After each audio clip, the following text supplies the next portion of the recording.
Hello, I am Yasmeen El-Hasan, Program Associate at POMED, and welcome to the 7th episode of our video series Between the Lines, featuring conversations with authors of recent works that explore issues of governance and human rights across the Middle East and North Africa. I am delighted to be here today with Dr. Dana El Kurd to discuss her recent working paper titled Peace and Authoritarian Practices, the Impact of Normalization with Israel on the Arab World. Dr. Dana El Kurd is an assistant professor of political science at the University of Richmond in Virginia. Her work focuses on authoritarian regimes in the Arab world, Palestinian politics, and the impacts of international intervention. So thank you so much, Professor, for joining us today. We're really excited. Of course, yeah, thank you for having me. Yeah, so Dr. El Kurd, you write, quote, peace initiatives are seen as beneficial, understandably, given the alternative of continued conflict and the human cost of war. However, peace may have repressive impacts under certain conditions, especially when implemented in authoritarian contexts. Your paper looks at how the Abraham Accords between Israel and the United Arab Emirates and Israel and Bahrain, as well as normalization acts with Israel by Saudi Arabia and Qatar, are indeed having repressive impacts in these 4 Gulf countries. So drawing on your ethnographic research, you shine a light on how growing Israel-Gulf ties are increasing these Gulf regimes' domestic repression, including moves to silence publics that are deeply pro-Palestine and opposed to normalization. You also describe how Gulf governments' security linkages with the Israeli military, intelligence, and private sector surveillance corporations are bolstering these governments' repressive capacities at home and abroad. So this is very timely research, especially given that Gulf-Israel ties are typically cast in positive terms in the DC foreign policy realm. So it's crucial that we're looking at how these foreign policy dynamics are playing out in quite negative, not peace-building ways inside of Gulf countries. And with that introduction, let's dive into some questions. To start off, some of our viewers may not be aware that even in the authoritarian Gulf Cooperation Council monarchies that you look at for this study, there is a long tradition of pro-Palestine and anti-normalization public opinion and activism. So can you say a little bit about how deep pro-Palestine sentiments run within these populations? And prior to their recent moves towards normalization with Israel, how did these Gulf governments handle this type of speech and activism? Yeah, great question. I'm going to start by just giving some basic polling numbers from the latest wave of the Arab Opinion Index. So in the Arab Opinion Index, which is this regional survey, their last wave was, their second to last wave, sorry, 2019-2020. Basically, 79% of all Arab respondents, that's across 13 countries, said that the Palestinian cause was a cause of concern for all Arabs and not just Palestinians. In the same poll, 88% rejected diplomatic recognition or normalization with Israel. So in the Gulf, this is no different. That's a regional trend, but I would argue it's very similar, particularly in the Gulf. Now, Qatar and Saudi were included in that poll. And in both countries, those who support diplomatic recognition of Israel didn't go over 6%. And we have no reason really to believe that Bahrain and the UAE, which were not included in this poll, but that they would be any different, especially in Bahrain, which has a history of vibrant political activity and support for the Palestinian cause. And in many of these countries, both of those countries, UAE, Bahrain, a number of other countries as well, there were anti-normalization offices before there was even an independent state. Before Bahrain was an independent state, there was an anti-normalization office. So very, long-lasting pro-Palestine activism that has had an impact on both countries. Or all 4 countries, sorry, we're talking about 4. And so prior to recent trends in kind of Gulf normalization with Israel, Gulf governments, I would say, tolerated pro-Palestine activism to some extent, and with some, level of attempted co-optation of the Palestinian issue to win legitimacy sometimes. So there would be symbolic or economic support for Palestinians. People commonly took part in state organized donation drives and things like that. People like the current King Salman in Saudi Arabia was on an official committee related to Palestine before he was king, and it had such a broad based appeal that governments knew they couldn't really stop that sort of activity. So they harnessed it to some degree, and they allowed it to act as like I don't know what the word is in English. So like a safety valve, like tenfis. So people can kind of get out some of their emotions, especially when something happens in Palestine. You know, some of the An only protests that were allowed. Yeah, exactly. Outlet. Yeah, exactly. So they allowed it to kind of act like that. But I think, especially after the Arab Spring, they started to understand its potential, particularly, you know, in terms of like unifying disparate parts of society and things like this. And so now we definitely see a shift in how governments relate to pro-Palestine speech and activism and what they're doing to kind of, minimize it. Yeah, thank you for that background. It's really interesting to have watched that trend, especially since the Arab Spring, like you were saying. So you described three main authoritarian mechanisms that are happening within these Gulf countries as part of these quote unquote peace processes or their normalization with Israel. These three are increased repression, acquisition of repressive technologies, and fraying of social ties. So let's just start by discussing the first one, which is increased repression. You write, quote, these agreements with Israel increase repression by necessitating that regimes censor information and crack down on activists in the name of upholding their obligations under the peace agreement. So what are these obligations that they supposedly have to uphold? And could you give us a couple of examples of who has been targeted for such oppression and why? Yeah, so kind of just, let's speak kind of generally, like if particularly with those countries that signed an official peace agreement, if the Abraham Accords entail like opening up travel, but some people in Emirati society or Bahraini society don't want normal relations with a country or with citizens that are implicated in occupation, there might be protest. Maybe they'll refuse to serve, you know, in their private businesses, maybe whatever the case may be. There were some instances of GCC citizens refusing to be like in parts of sporting events with Israelis or things like that.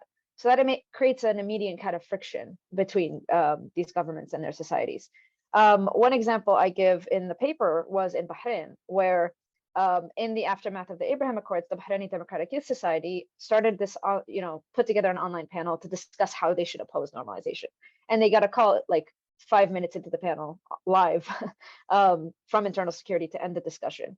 So these kinds of, you know, situations happened repeatedly, I would say, to varying degrees in depending on the country. In the UAE, for example, you had like people who are like government officials or close to the government online, like they're very well known, basically encouraging people to report any kind of criticism as anti-Semitism. So if an Emirati person is like, no, I don't want to, you know, deal with Israelis, I don't want them to come to Abu Dhabi or whatever, that counts as anti-Semitism and is reported through a designated app. And like, it's, you know, very, very clearly a way to kind of stifle any criticisms or any kind of dissent around this. And so there were some physical stifling, like shutting down a protest, shutting down a panel, whatever, and then some of that kind of like such psychological repression that happened as well. Yeah, it's very intense stifling. So next, let's turn to the second mechanism, which is these Gulf regimes' acquisition of repressive technologies from Israel as part of normalization processes. And that enables them to conduct greatly enhanced surveillance and repression of their citizens, whether it's things like you were just talking about and facilitating that or different examples. So this is a glaring example of the transnational repression that's very much a Washington foreign policy buzzword these days. So can you tell us about what technology the Gulf governments have acquired from Israel and how are they using it to repress their citizens' activism on Palestine and on other issues? Yeah, this is a really important one. So part of these deals, both the kind of under the table normalization deals that happened, but also, you know, with the Abraham Accords, where there was like promised amounts of investment in the Israeli defense industry. Basically, what that has led to is a lot of Gulf governments acquiring surveillance technologies. So Pegasus is kind of like the big one, because it was like exposed, the NSO group software that is, an Israeli company that sells this kind of surveillance software. So one of the first people to kind of bring it to light is an Emirati activist, Ahmed Mansour, who remains in prison until this day because he kind of revealed the fact that he was a victim of hacking. But it's not the only one. So NSO Group is one. The Saudi government was trying to acquire other types or other sources of surveillance technologies from like Q Cyber Technologies. There was also like surveillance drones. There's an entire kind of cybersecurity, but we can kind of call it cyber repression, a company called Dark Matter in the UAE that's completely staffed by Israeli Defense Forces people.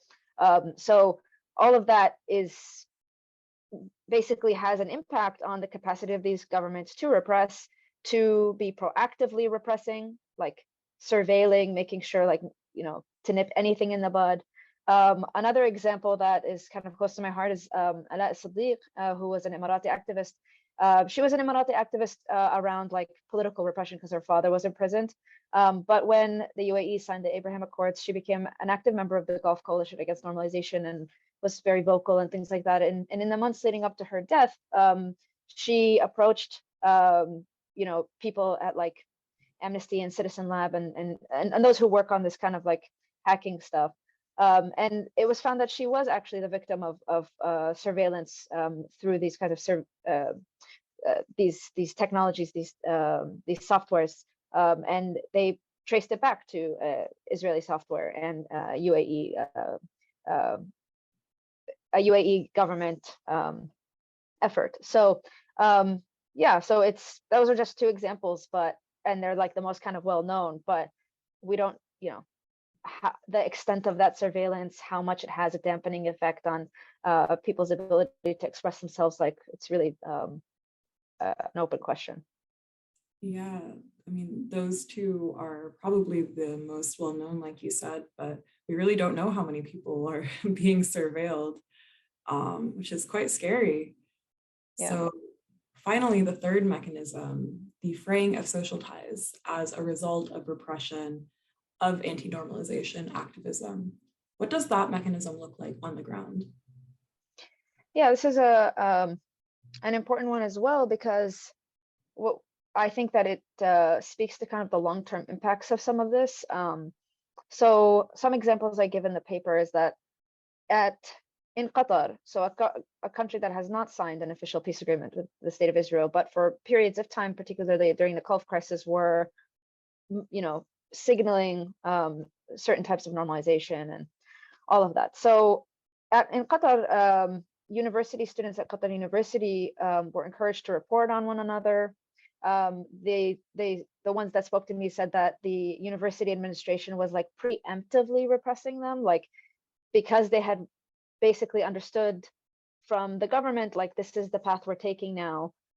So the university took it upon itself to close down organizations, remove people from student council, things like this. But the social ties part of this is that these were students who like worked together and now were afraid of each other, students who were reporting on each other.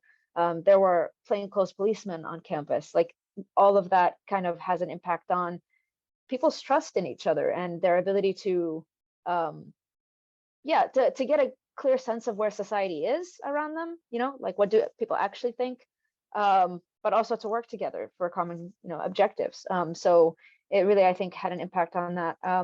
Another example that came out in some of the interviews I did was Emiratis abroad who had lost touch with their family at home because it became, already there's some degree of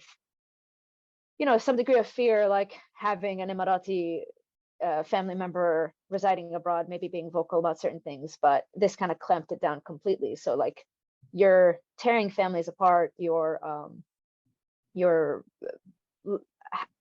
basically there's this whole kind of diaspora that is becoming more out of touch with what's happening because like they're literally they can't have conversations with their own family members. There were even instances of forced divorces. So like all of that is going to have like long-term social impacts. I kind of wanted to highlight some of that in the paper because we we don't want to think about it as just kind of short or medium term, like, repression or surveillance, but also like how society is going to function after this. Yeah, and your paper does a really good job of highlighting the human element of it too, especially in discussing fraying of social ties. And like you're talking about right now, it's not even just social networks, but familial networks, which are pretty central to Gulf societies, especially. Yeah, absolutely. If I can add one last example also on this, like there's also this element of like people's families or maybe tribes, like kind of interjecting in their political activism, or particularly women, like keeping young women at home, not able to kind of go and engage on some of these issues. Yeah, it's really bad about like what that says about how people will relate to each other in the future, and kind of the distrust that it's breeding on such a personal level. Yeah, I think a lot of the foreign policy discourse, especially in the DC policy world, glazes over that ground level element of it. So your article is very interesting to read, especially the case examples of that. So as these Gulf regimes are potentially drawing even closer to Israel, how do you expect normalization will impact human rights and repression of local populations in the coming years? So I imagine that, like, basically I see attacks on pro-Palestine activism and groups as kind of like a canary in the coal mine kind of thing. Like, it's not going to be just about this. It was never just about, people who speak about Palestine. There's going to be spillover effects into other parts of society and other parts of politics. So whether it's people who are just generally concerned with human rights, or generally concerned with democratic accountability, or even just people who have concerns about the trajectories of their countries. So the one Emirati contact I have, I don't want to mention her name. I mean, she posted this, so it's like public, but I, just in case she didn't want this, necessarily highlighted, but she posted something where she said, like, we keep talking about tolerance and these changes that are happening in the UAE as being part of like a drive to becoming more tolerant and becoming more politically developed. So for her, tolerance meant, quote, on the surface at least, a platform for interfaith dialogue, social existence, and 5-star hotel luncheons. But personally, I think tolerance is a euphemism for acquiescing to unpopular policies. So you can see, like, even if you're just a Joe Schmo, like Emirati, like you're just annoyed at any aspect of this. Maybe you have concerns about the economy, concerns about the role of Emiratis in the future of the Emirates, or whatever. You're gonna be subject to the same level of repression as somebody who's maybe more politicized, because now the government has the capacity for it, has the infrastructure for it. So any kind of ratcheting up of repression in one part of politics is going to have a spillover effect in other parts. So you're going to see that kind of state society conflict. You might see social conflict. You're going to definitely see, like, especially for certain governments, like in Bahrain, like a kind of growing illegitimacy. They already have, they're not very legitimate in the eyes of much of their population. So you're going to see growing kind of the discourse around that. And more surveillance and all of that means also more transnational repression, so kind of targeting of people abroad. So these are not even things that we can say like, oh, they're, maybe we don't care because they're sequestered in Bahrain or they're sequestered in the UAE. This is going to have an impact on, human rights advocates and pro-Palestine advocates everywhere. So I think that's something we could think about in the Gulf also, especially because there are these groups that have popped up. This is not in my papers, this is more new.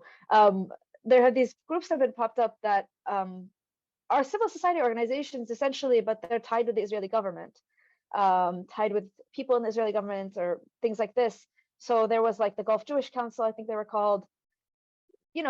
When they're doing, conducting their activities and things like that, people see them as upholding authoritarianism. And this is going to cause a backlash maybe against Jewish people, not just Israelis, or not just kind of the political the anger or upset about the political issues related to the Israeli-Palestinian conflict. And it doesn't help that they, I think in one of their last events, they said something like, please join us for this event, and we're going to have a prayer in Hebrew for the GCC leaders. Like any like GCC citizen who is critical of like authoritarianism in their countries is going to see that and be like, what are you who are you siding with, and like what are you upholding with these kinds of organizations? So that is, I think, something to watch out for, that kind of backlash. And in places that have a history of protest, including Bahrain, we could see maybe more protest. We could see also certain regional powers like Iran seen as kind of the what's the word? Sorry, seen as kind of the opposite of the GCC, or like seen as an actor that actually upholds the Palestinian cause. We might see more kind of alignment with the discourse and the thinking and things like that come out of the Iranian regime, and people supporting Iran more just because it's anti-GCC or anti, some of these governments and their policies. I don't know if I made sense at the end, but all of these things, don't bode well for kind of social conflict in the future. Yeah, none of that. You mentioned Bahrain, UAE. I also wanted to ask about Saudi Arabia. What repression would you expect to see unfold in Saudi Arabia if the kingdom moves towards full normalization with Israel?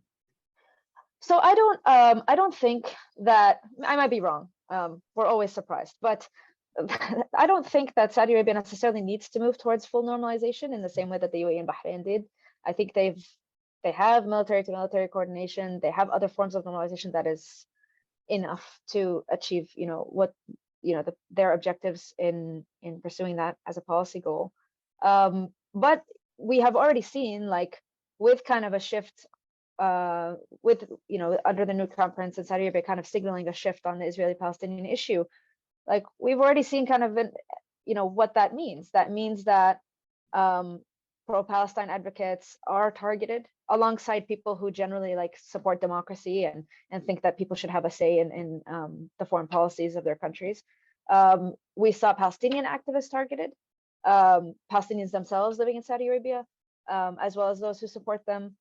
People have said even some disappearances.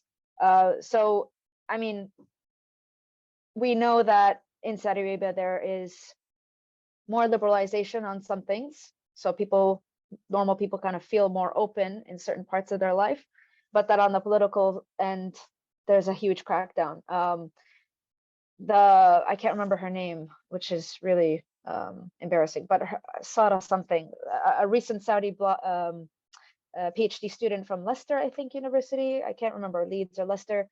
Anyway, she was just sentenced to 34 years in prison for tweets. And if you go on her account, like many pro-Palestinian tweets, and like, she's got the Palestinian flag in her bio. I'm not saying that she was arrested for that, but it's the whole ecosystem of like people who are pro-democracy and pro, women's rights and pro-human rights are also pro-Palestine in these countries. And so you crack down on one, you're going to crack down on a lot of different kinds of people. Yeah. Definitely. And lastly, this isn't in your paper, but I'm really curious to hear your thoughts on it. What effect does state repression of pro-Palestine voices in the Gulf countries have within Palestine itself? Really good question. I think that we, by we, I say Palestinians, we should really consider, or anybody who cares about Palestine, I guess. So if we're thinking about like Palestine advocacy or pro-Palestine advocacy within Palestine, the Palestinian National Movement for Liberation, all of that, like they are losing allies or potential allies across the region. When these groups are repressed, when they're forcibly shut down, these are people that Palestinian activists and people involved in like civil society and NGOs were working with or could have worked with. So like you're just narrowing the space for a transnational response to the Israeli occupation, or whatever other atrocities come up in the near future. So basically, on one end, we're losing allies that way, so we're becoming more kind of sequestered and just on our own, essentially, facing the Israeli government without any kind of civil society support, because there's this active effort to shut them down. And I think Palestinians have downplayed the potential for some of those cross-national ties. And so maybe, I would argue Palestinians advocates haven't put in enough effort to even pursue some of those ties, or to think clearly about like what it means that these groups are being shut down. And so, yeah, I think Palestinians are not making the ties they should be making across, outside of Palestine. And now governments are being very proactive and shutting down groups before ties could even be made. So yeah, just all around not great. Did you hear me at the end? My computer said, okay, my speaker went out or something, but never mind, it worked. I got you.